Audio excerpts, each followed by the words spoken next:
Di sini tentunya saya tidak sendiri ya. Kita kedatangan narasumber yang luar biasa yaitu uh, Ya, saya dari HRD Hotel Best Western Premier Dakar. Namanya Echa. Untuk lokasi Hotel Best Western itu sendiri ada di daerah Jakarta Timur, Cawang, di Jalan DI Panjaitan, Paving 34. baik Ibu. Di sini saya akan mengajukan beberapa pertanyaan. Boleh. Ibu. Yang pertama ini Ibu, pengalaman Ibu jadi seorang HR itu berapa lama sih Ibu? Untuk pengalaman seorang HR itu sebenarnya saya kan officernya ya, jadi di atas saya masih ada HRM-nya. Itu saya pengalaman sekitar 3 tahun. Terus kalau implementasi negosiasi di perusahaan itu Ibu bagaimana? Oke. Kalau dari yang pernah terjadi di hotel kita, hal yang penting untuk terkait implementasi negosiasi dalam perusahaan adalah tujuan dari negosiasi tersebut itu apa. Lalu kita bisa identifikasi siapa pihak yang terlibat dalam negosiasi tersebut, lalu tentukan batas atas dan batas bawah untuk negosiasinya. Ketika sudah terjadi kesepakatan, alangkah baiknya dibuat sebuah perjanjian dulu. Setelah kesepakatan terjadi harus ada pemantauan dan evaluasi. Dari hasil negosiasi tersebut, ya. Jadi negosiasi bertujuan untuk kesepakatan yang saling menguntungkan dan menghindari perselisihan di kemudian hari. Jadi antara negosiasi antara calon karyawan yang akan menjadi karyawan itu harus ada perjanjian supaya tidak terjadi menghindari perselisihan di kemudian hari. Jadi kedua belah pihak itu harus saling menyetujui. Terus ada nggak sih tantangan seorang HR itu? Oke. Semua departemen itu punya tantangan ya, termasuk HR gitu ya. Jadi untuk tantangan terbesar di bagian HR itu HR di industri perhotelan ya, itu menghadapi berbagai tantangan seperti kebutuhan untuk menemukan kandidat. Jadi kita tuh kan punya departemen yang dimana semua harus sesuai dengan passionnya mereka gitu. Mereka bergeraknya di bidang apa? Kayak kita kan ada housekeeping, ada front office, ada sales marketing, ada kitchen. Nah, itu kita benar-benar mencari kandidat yang sesuai kemampuan dia di bidang tersebut gitu ya. Jadi kayak misalkan kita mencari lowongan di kitchen, berarti kan kita harus benar-benar mencari kandidat yang jago masak gitu, seperti itu. Jadi berbagai kandidat yang sesuai kebutuhan dalam waktu singkat, karena kan replacement itu harus ketika ada yang resign kan pasti harus ada replacement secepatnya gitu kan, karena kan harus tetap berjalan tanpa harus ada kekosongan karyawan. Juga HR harus melakukan pelatihan dan pengembangan kompetensi berjalan secara berkelanjutan agar staf memiliki keterampilan pelayanan. Karena kita bergerak di bidang pelayanan jasa, kita harus terus mengembangkan seperti kita berikan pelatihan hospitality, karena kita kan berhadapan sama tamu. Jadi karyawan itu nggak hanya masuk kerja, tapi harus ada pelatihan agar kinerjanya tetap stabil gitu. Terus tantangan terbesarnya lagi keberagaman budaya dan latar menimbulkan konflik dan menciptakan lingkungan kerja. Jadi keterbelakangan budaya itu kan setiap karyawan itu kan pasti memiliki latar belakang yang berbeda, karakter yang berbeda. Itu kita harus bisa mempersatu karyawan yang bekerja di sini. Jadi tantangannya apalagi juga karyawan kita itu kan di bidang jasa, jadi apalagi kalau misalkan kayak lagi hektik, hotel itu okupansinya lagi penuh gitu kan, tetap harus HR itu tetap harus memantau kestabilan kinerja, kestabilan pelayanan agar tetap maksimal gitu untuk diberikan ke para tamu kita. Untuk HR di perhotelan ya. Oke. Terus tanggapan ibu nih, kan sekarang banyak sekali mismatch ya, skill mismatch gitu di suatu perusahaan. Menurut ibu, tanggapan dengan adanya skill mismatch ini tuh gimana sih? Kan itu jadinya ada mengakibatkan turnover di perusahaan juga. Jadi untuk menghindari turnover yang tinggi itu yaitu dari evaluasi tadi, dari kita mencari kandidat itu benar-benar sesuai passionnya dia, terus sesuai kemampuannya dia. Jangan sampai ketika dia sudah berjalan menjalani pekerjaan tersebut, dia merasa itu bukan passionnya dia gitu. Jadi kita benar-benar melihat dari latar belakang dia apply sebagai apa, kita lihat latar belakangnya apa. Jadi itu dasar di mana bisa meminimasi turnover, karena memang ketika dia sudah sesuai dengan apa yang dia inginkan kerjanya gitu ya, sesuai passionnya dia, sesuai skillnya dia, keterampilannya dia, itu pasti dia akan menjalani pekerjaan tersebut dengan happy gitu ya, maksudnya karena memang itu udah menjadi skillnya dia gitu. Tapi kalau misalkan memang dari latar belakang itu tidak sesuai dengan yang interview itu tidak sesuai dengan lowongan pekerjaan yang kita punya, ya pasti kita sortir dulu gitu sampai paling enggak mendekati sesuai kebutuhan perusahaan.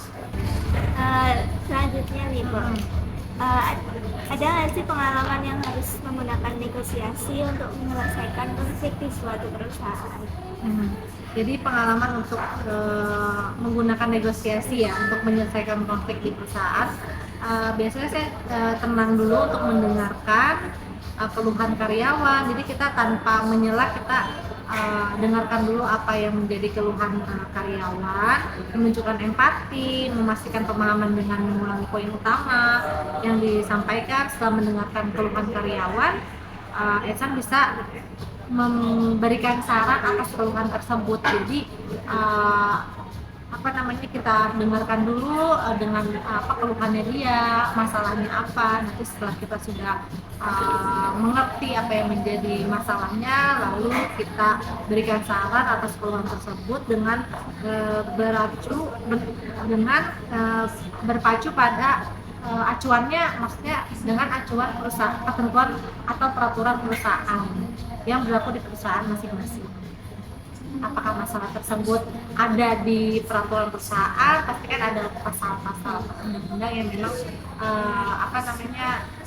sesuai dengan peraturan perusahaan, karena kan setiap perusahaan itu punya peraturan yang beda-beda masing-masing, dan keluhannya apakah ada di peraturan perusahaan dan itu seperti apa, nanti kita carikan solusi. Oke. Terus nih, ada nggak sih pengalaman negosiasi yang paling berkesan yang pernah Ibu hadapi? Negosiasi yang paling berkesan itu sebenarnya kalau di HR di perhotelan ya, itu bukan cuma mengurus karyawan, tapi kita perusahaan kita dituntut sebagai perwakilan perusahaan dalam mengurus perizinan, karena kan di perhotelan itu banyak surat-surat perizinan yang memang harus diurus gitu ya, kayak seperti perizinan kayak misalkan jaminan halal, atau misalkan perizinan perusahaan yang berbasis seperti kayak menentukan bintang berapa, itu kan ada izin-izinnya gitu kan. Terus kayak dengan peraturan dan ketentuan juga, maka di aplikasi karantina mengingat bisnis hotel itu kan beda gitu ya. Jadi HR bukan hanya ngurus karyawan, tapi perizinan dia kan tuh butuh negosiasi ya. Terus sih. Terus strategi atau teknik negosiasi yang paling efektif dalam konteks HR itu bagaimana? Negosiasi dalam konteks HR yang efektif ya.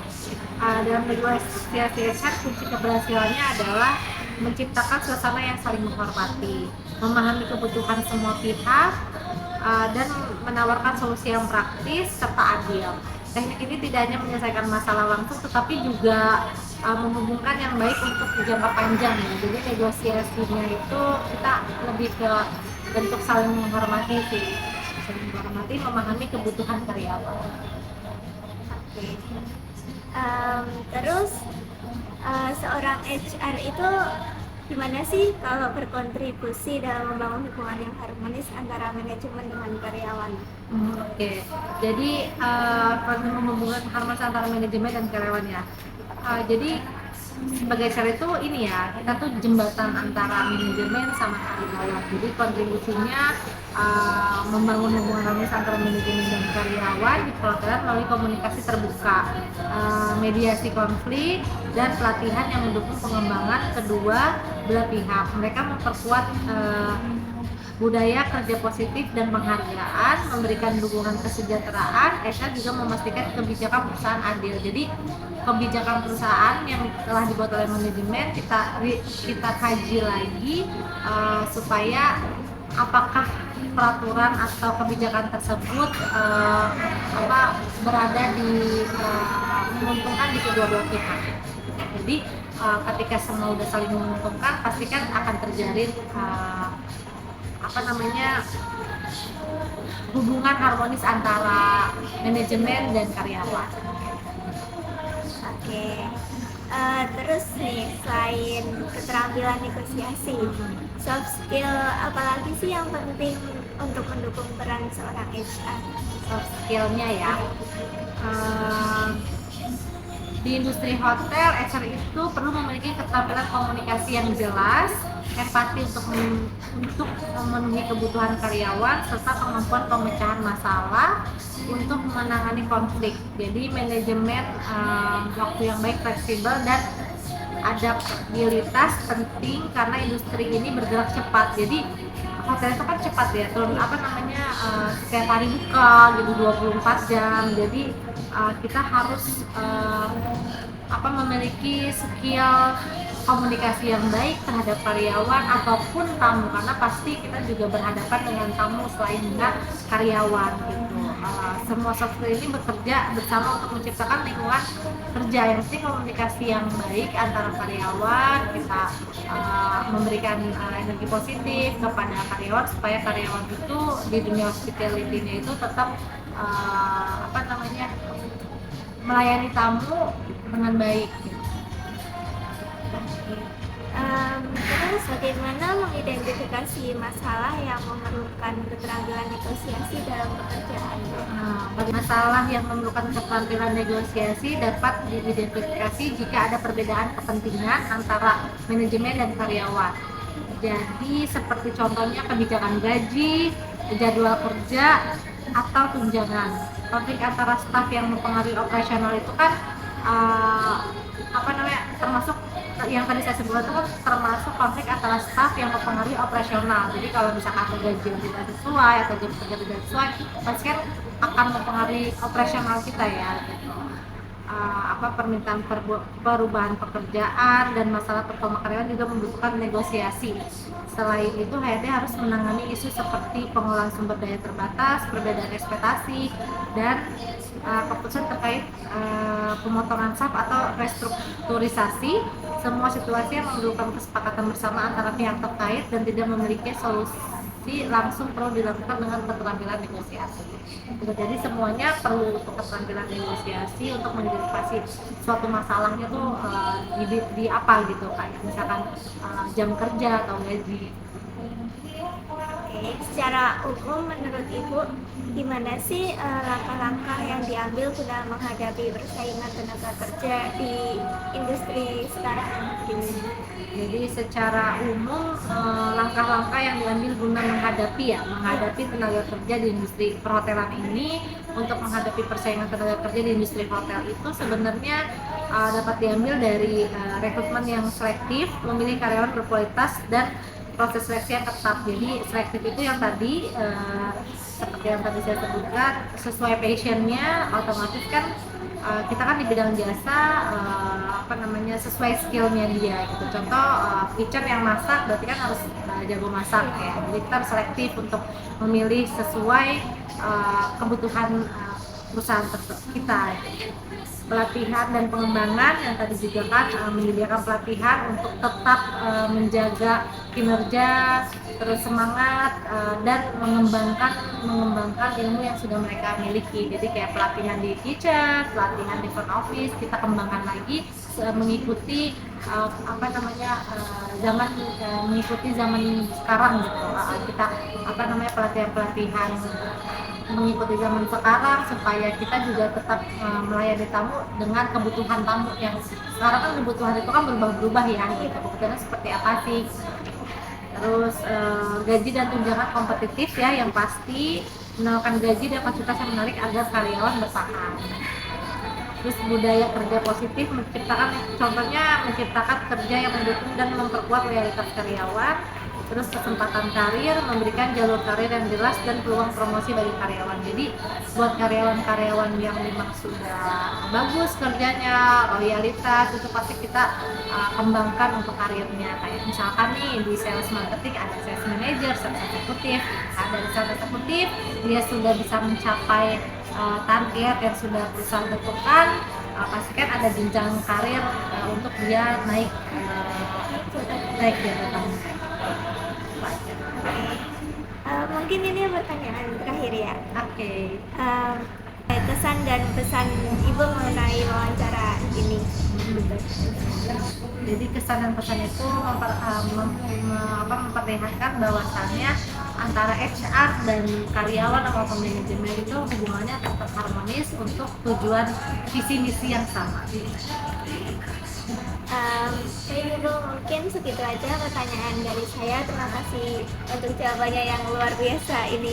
Terima kasih. Ya, Mohon maaf kalau ada yang salah kata. Nggak apa-apa. Mungkin Ibu pesan untuk teman-teman saya di Poltek Naker. Pesan-pesannya berarti calon-calon HR ya? Iya. Berarti untuk calon-calon HR tetap berdiri di tetap berdiri di tengah, memposisikan karyawan, manajemen, itu kita lebih berdiri di antara karyawan dan manajemen untuk saling menguntungkan gitu. Birokrasi atau peraturan-peraturan yang nantinya akan didistribut ke karyawan itu dilihat lagi, diperhatikan lagi apakah merugikan karyawan atau tidak, karena kita harus mengacu juga pada pastikan di ketenagakerjaan kan ada peraturan-peraturan yang memang harus diikuti ya oleh setiap perusahaan, itu dikaji lagi, diperhatikan baik.